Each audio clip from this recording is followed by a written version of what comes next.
Le peuple d'Israël a réagi de façon extrêmement positive à ce coup terrible. Moi, je croyais qu'il y avait 150 000 missiles au Liban, Hezbollah. Deux personnes m'ont corrigé, m'ont dit non, c'est 250. L'idée, c'est pas seulement entre la gauche et la droite, entre religieux, non religieux, entre Sfardim, Ashkenazim. Chers amis, il faut maintenant mettre toute la gomme. Peut-être on a la dernière ligne droite avant Mashiach.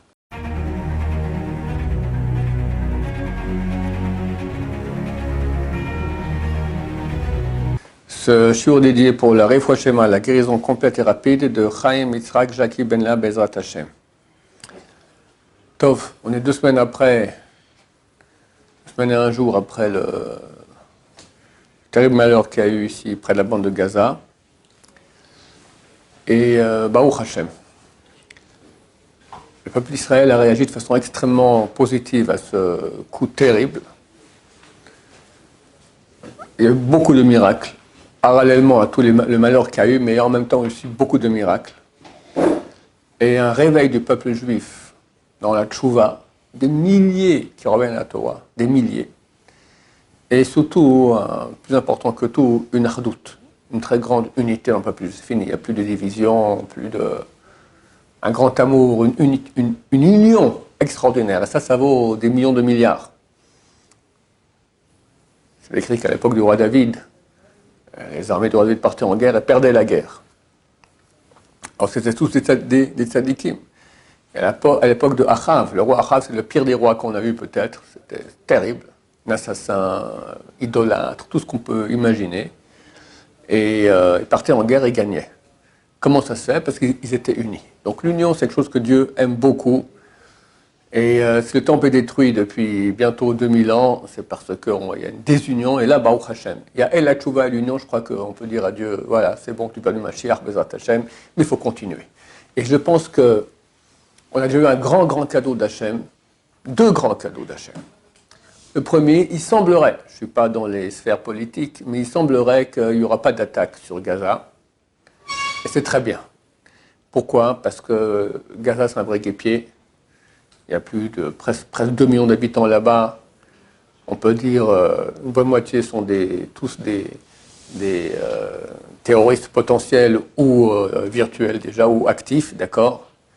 C'est un guêpier terrible pour nos pauvres soldats qui vont entrer là-bas. Mais comment faire? On ne va pas laisser comme ça. Et là, c'est le 2e miracle extraordinaire, phénoménal. J'ai parlé à quelqu'un du renseignement il y a quelques mois, il m'avait dit jamais les Américains vont attaquer l'Iran. Ils vont fermer les yeux, ils vont dire à Israël, faites ce que vous voulez, nous, on vous laisse faire. Mais l'Iran, pour nous, c'est énorme. C'est énorme. Ce n'est pas des Arabes, les Iraniens. Ça n'a rien à voir. On a lu dans la paracha maintenant de Noach. Tiras. Tiras, Rachid dit, c'est Paras. C'est des descendants de Yefet. Alors que les Arabes, c'est des descendants de Shem. Ce sont des Sémites. Yefet, ce sont les Européens plutôt. Les Perses, ce sont des Européens. Donc ils sont très calés, peut-être les plus calés au monde dans la guerre informatique. Ils ont leurs missiles, ils envoient des satellites, ils ont bientôt une bombe atomique. Donc ce n'est pas un petit ennemi. Et ils sont énormes. C'est combien de centaines de millions, d'accord, ou dizaines de millions. Et là, l'Amérique envoie 3 porte-avions déjà dans la région, plus des forces spéciales. Quelqu'un m'a dit, il a vu ça sur les sites de nouvelles, 2000 tanks sont déjà positionnés ici dans la région. 2000 tanks, c'est bien plus que tous les tanks qu'il y a en Israël, d'accord? J'imagine, je ne connais pas les chiffres, mais j'imagine. Ils vont faire la guerre à notre place. Et on va gagner énormément. Pourquoi? Parce que tu me dis, il y a Hamas au sud, il y a Hezbollah au nord, mais ce ne sont rien que les membres de la tête. La tête, c'est l'Iran. Tu coupes la tête, il n'y a plus rien. Il n'y aura ni Hamas, ni Hezbollah. Bezrat Hashem. Donc il faut beaucoup continuer. Et ça c'est un miracle. Il faut comprendre que c'est un miracle. Ce n'était pas comme ça il y a quelques jours. Il n'y a aucun doute que, le sacrifice de tous nos frères et sœurs qui sont morts là-bas, les souffrances des otages qui sont encore maintenant là-bas, les prières du peuple d'Israël, la tchouva du peuple d'Israël. En 2 jours, il y a un site qui a proposé les lois de Shabbat, 15 000 personnes se sont inscrites. Et en France, je ne connais plus les chiffres, mais des centaines de filles qui ont pris sur la tznout. En Israël, des milliers. On les voit couper leurs habits, ils disent en train de couper le Yetzirah, en train de couper les forces du mal, d'accord, pour mettre des habits sniout. Je crois qu'il n'y a aucun soldat qui n'a pas un talit katan ici en Israël. On leur a amené des tonnes de nourriture. On ne veut pas de nourriture, on veut des talit katan. C'est phénoménal, j'ai jamais vu ça de l'histoire. C'est extraordinaire, extraordinaire. Et Dieu voit ça. Et on voit, tric, ça a changé comme ça. C'est pas vous qui ferez la guerre. Bon, nous aussi on fera la guerre. Mais chers amis, il faut continuer. Il ne faut pas croire, bon, bah c'est bon. Il faut continuer parce que la guerre qui nous attend, elle est de loin, a priori. On sait bien que Dieu va nous aider, qu'est-ce qui va se passer, mais disons, si on pas de façon objective, sans mettre Dieu dans l'affaire, c'est une guerre beaucoup plus dure que celle de Gaza. Moi, je croyais qu'il y avait 150 000 missiles au Liban, Hezbollah. 2 personnes m'ont corrigé, m'ont dit non, c'est 250 missiles. Je fais le calcul, ici, on est environ 8 millions en Israël, ça fait un missile pour... Toi, tu es bon en maths, d'accord? Bah, c'est facile, ça fait un missile pour 32 personnes. 250 000, ça te fait pour 1 million... bon, tu fais le calcul, 250 000 fois 4 fois 8, ça nous fait 32. Un missile pour 32 personnes. Ça fait mal. Alors 2000 tanks, 3 porte-avions, ok, mais il faut... Alors espérons que tout... Comme Dieu a fait des miracles dans la guerre d'avant et cette guerre, le missile de l'hôpital, dès qu'il est parti, il est revenu. Boum, d'accord, Dieu fait des miracles extraordinaires. Il y a un des gens de Baba Saleh, il habite dans mon quartier. Alors, il a raconté une fois qu'il rentre chez Baba Saleh et il voit, il fait comme ça, tic, tic. Qu'est-ce que tu fais? J'attrape les missiles des ennemis. Il n'y avait pas encore d'homme de fer à l'époque, d'accord? C'est certain que nos sages dans le ciel et les avots, tout ça, font des miracles. Je vais raconter l'histoire de la guerre des 6 jours. Je la répète parce qu'il faut que les gens comprennent à quel point Dieu est là et nous aide, et ça dépend de nos comportements, de nos prières, de notre tchouva. J'avais un ami qui était tunisien, et son père était tunisien. Et son père avait un ami tunisien arabe. À l'époque, c'était la guerre des 6 jours. Nasser, Marchemont, a fait une fédération arabe. Il a fédéré, je crois, 11 ou 12 pays arabes pour venir en guerre contre Israël. 12 pays. Et la Tunisie aussi, elle a envoyé un petit bataillon de 100 personnes pour aller se battre contre l'État d'Israël. Parmi ces 100 soldats, il y avait l'ami du père de mon ami tunisien. Le père dit à son ami arabe, tu vas aller te battre, tu vas aller égorger mes frères, si tu pars, on n'est plus copains. Je ne peux pas accepter une chose pareille, mais j'ai pas le choix, ils m'ont appelé, etc. Tu vas là-bas, on n'est plus copains. Bon, il a été l'arabe. Il est revenu. Et il appelle le papa tunisien. Et je veux pas te parler. Non, il faut que je te voie. Bon, ils se sont vus. Je vais te raconter. Tu as vu ces images-là? Moi, j'avais 7 ans à l'époque, je me souviens, vous n'étiez pas encore né. D'accord? Le monde entier a éclaté de rire, de la bêtise, de la nullité des soldats arabes. Il y avait des images, on voyait des milliers de chaussures dans le désert. Ils avaient tellement peur, ils ont levé les chaussures et sont partis en courant. Du genre des falahim, falah, ça veut dire des pewes, comme on dit chez nous en Suisse, d'accord? Des paysans, des nuls, quoi. Le type, pour mieux courir, il enlève les chaussures. Ça veut dire que tu vois le niveau d'éducation qu'il a. Le monde entier a rigolé. Alors le type tunisien, un soldat, il dit, moi j'étais là-bas. Je ne comprends pas ce qui s'est passé. On avançait, comme ça, avec les fusils, comme ça. Tout à coup, on a vu devant nous 3 silhouettes énormes, blanches, avec des grandes barbes blanches.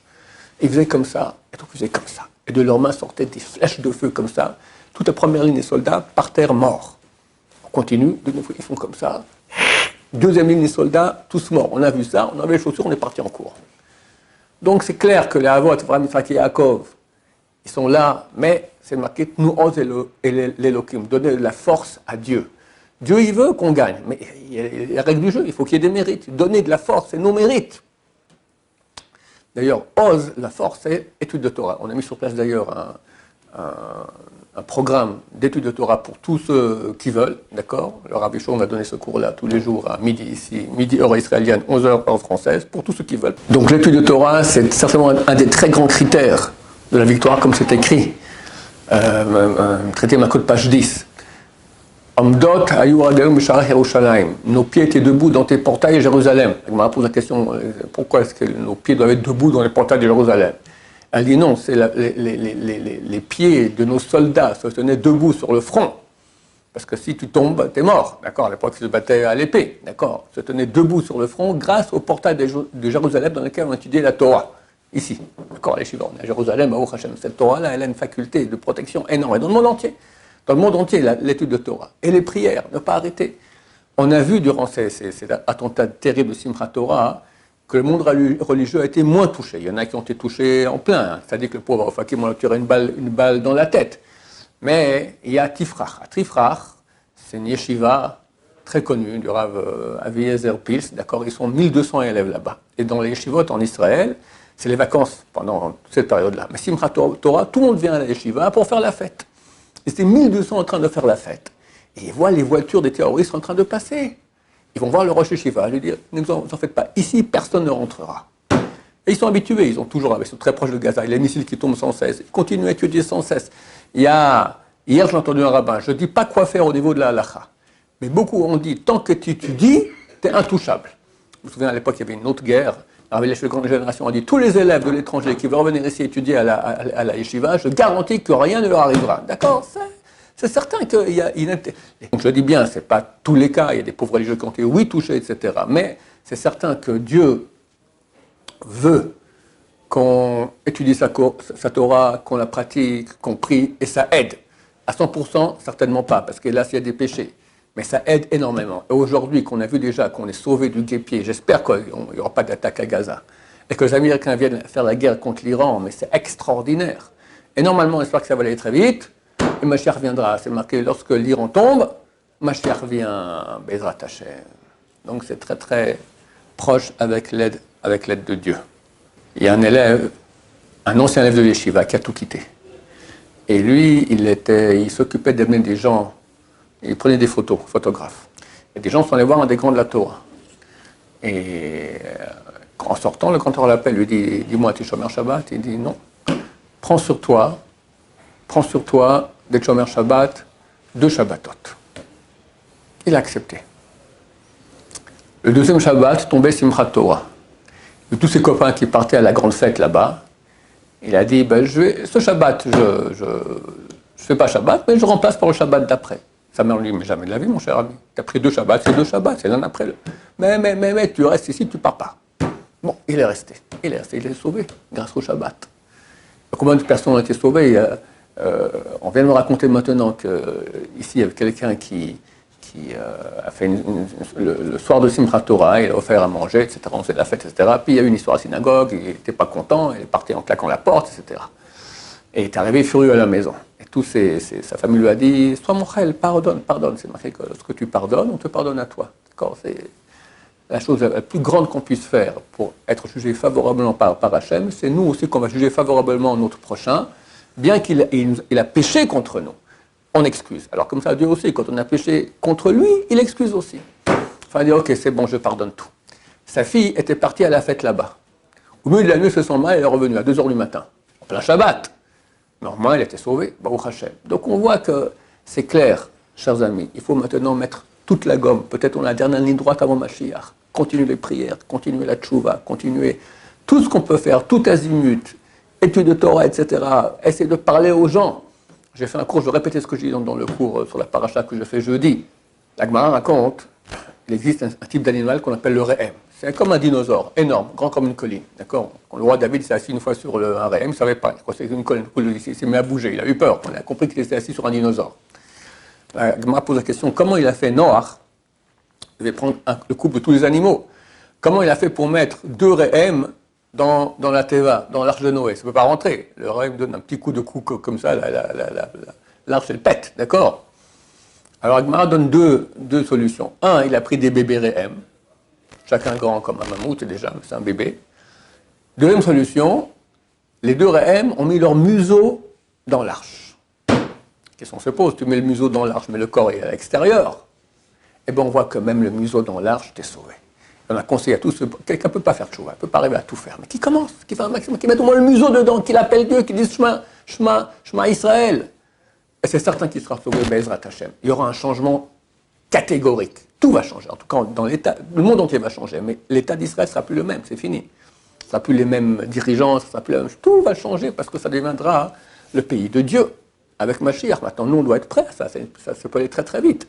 Et quand il y aura le changement, il se peut, j'espère que non, qu'on verra des choses qui peuvent nous faire mal, parce que nous on compte sur ci, on compte sur ça, on compte sur ça, tout coup ceci, ça et ça, terminé, ne sont plus là. Comprenez qu'on part en guerre contre l'Iran.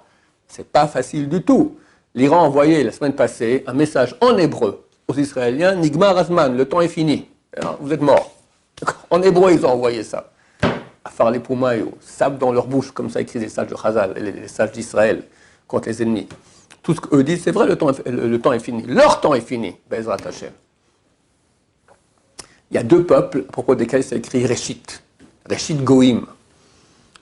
Tête des peuples. Un, c'est le peuple d'Israël, et l'autre, c'est Amalek.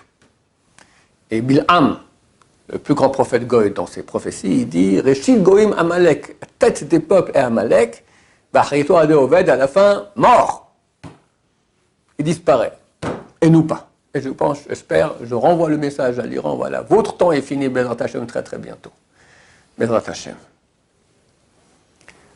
Une des choses que Dieu, comme je dis, aime énormément, et nous devons continuer là-dedans, c'est l'unité. L'unité, c'est pas seulement entre la gauche et la droite, entre religieux, non religieux, entre Sfardim, Ashkenazim. C'est surtout, dans le cadre familial. Presque dans toutes les familles, il y a des querelles entre la belle-mère et la belle-fille, le beau-père et le beau-frère, et le machin, et le truc, et le truc, et le machin, etc. Et le pire dans ces désunions familiales, c'est la parole. Le pire, du pire, c'est le repas de Shabbat. Au lieu de faire la paix, Shabbat c'est la paix. Au lieu de parler des vrais Torah, au lieu de chanter des chants de Shabbat, on parle sur les membres de la famille, et lui, et lui, et lui. Mais c'est terrible. Ça s'appelle arrêt de mort. C'est marqué Chaim ve'mavet beyad halashon. La vie et la mort dépendent de la langue. On peut tuer, et bien sûr être tué. C'est marqué qu'un lachonara, il tue 3 personnes. Il dit celui qui parle, celui sur qui on parle, et celui qui écoute. Écouter aussi, c'est interdit. Il y a 2 interdits. Écouter et croire. Même si tu écoutes et tu ne crois pas, c'est interdit. Si tu crois, c'est encore pire. Et puis évidemment, quand on parle de quelqu'un que tu connais, il faut y aller pour ne pas avoir envie d'écouter, d'accord? Il faut partir. Dans les cas extrêmes, tu ne peux pas partir, tu es dans la voiture à 120 km à l'heure, si tu sors, c'est un peu dangereux. Alors il faut faire 3 choses. 1, penser ça ne m'intéresse pas. Et justement, il parle maintenant sur ton Rav, le Rav Shaya. C'est super difficile de ne pas écouter ce qu'ils vont dire, d'accord? Ou sur ta cousine, ou ton père, ou ta mère. 2, premièrement, donc ça ne m'intéresse pas. 2, je ne crois pas. Et 3, faire aucun signe d'acquissement. Tu souris, tu machin, tu fais comme ça, rien. Et c'est seulement dans les cas où tu ne peux pas t'en aller. Si tu peux t'en aller, tu dois t'en aller. Et comme l'a dit quelqu'un très intelligemment, beaucoup de gens, Baruch Hashem, aujourd'hui il y a beaucoup de sites, spécialement avec tout ce qui s'est passé à Gaza, qui propose les lois de la Lachon Hara. Il faut étudier ces lois. Parce que des fois, c'est une mitzvah de parler la Lachon Hara.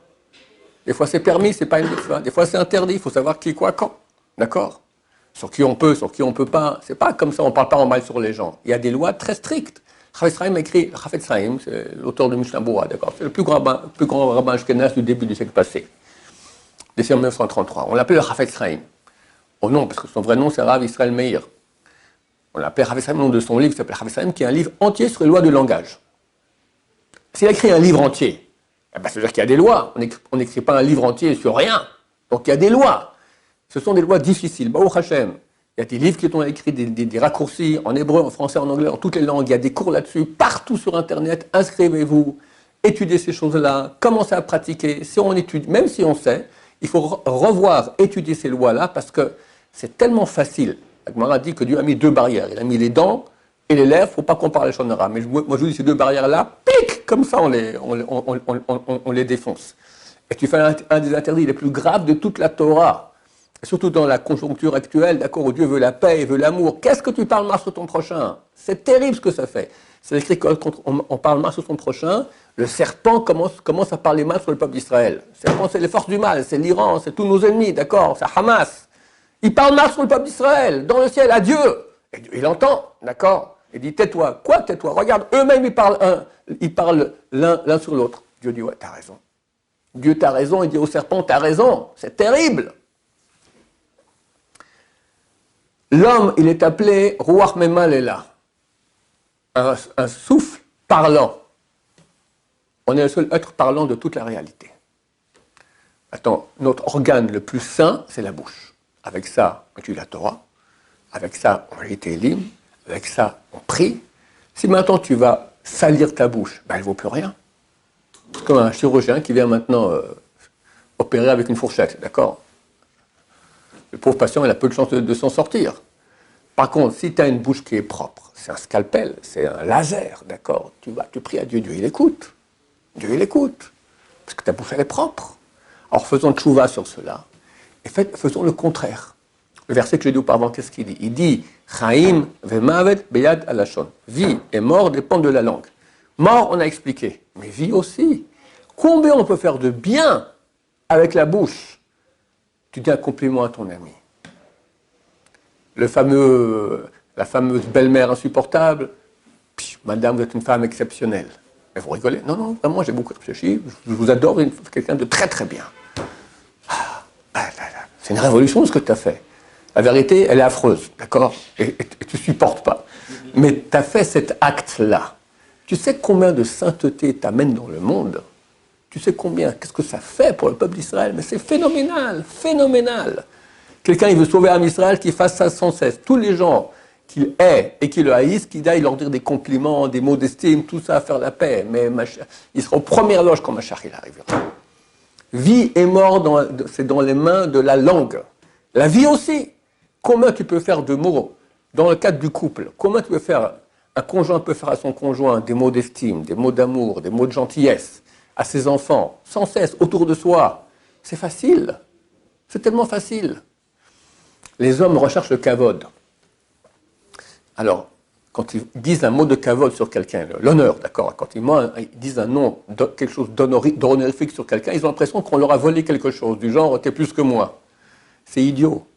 Parce qu'au contraire, les sages d'Israël disent, dans Pirkei Avot, Ezem Chubad Achabet Tabriot. C'est qui celui qui est honorable? Celui qui honore les créatures. Par le fait que tu honores les gens, que tu es respectueux, tu es gentil, tu dis. Au contraire, ça te rend toi honorable. Par le fait que tu te la fermes, tu dis rien, jamais rien. Parce que si j'ose dire sur quelqu'un qu'il est grand, c'est-à-dire que moi je suis plus petit que lui, d'accord? Alors au contraire, on te prend pour un petit.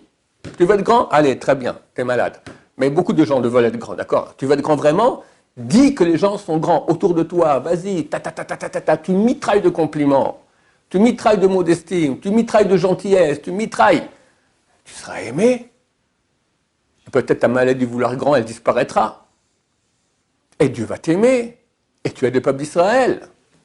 Donc il y a une mitzvah énorme de faire attention à sa bouche, spécialement en ce qui concerne la shonara, comme je dis, la paix, l'union dans le peuple d'Israël, faire beaucoup de bien avec cette bouche-là, et comme ça Dieu aura pitié de nous. Amènera Mashiach, Bezrat Hashem, Berachamim Gdolim, avec beaucoup, beaucoup de miséricorde, sans aucun mort, sans aucune souffrance, suffisamment souffert, voilà. Le peuple d'Israël a suffisamment souffert, beaucoup trop. Adkan, finito, terminé. Maintenant, c'est le tour de nos ennemis, Bezrat Hashem. Baruch Adonai, l'olam, amen, amen.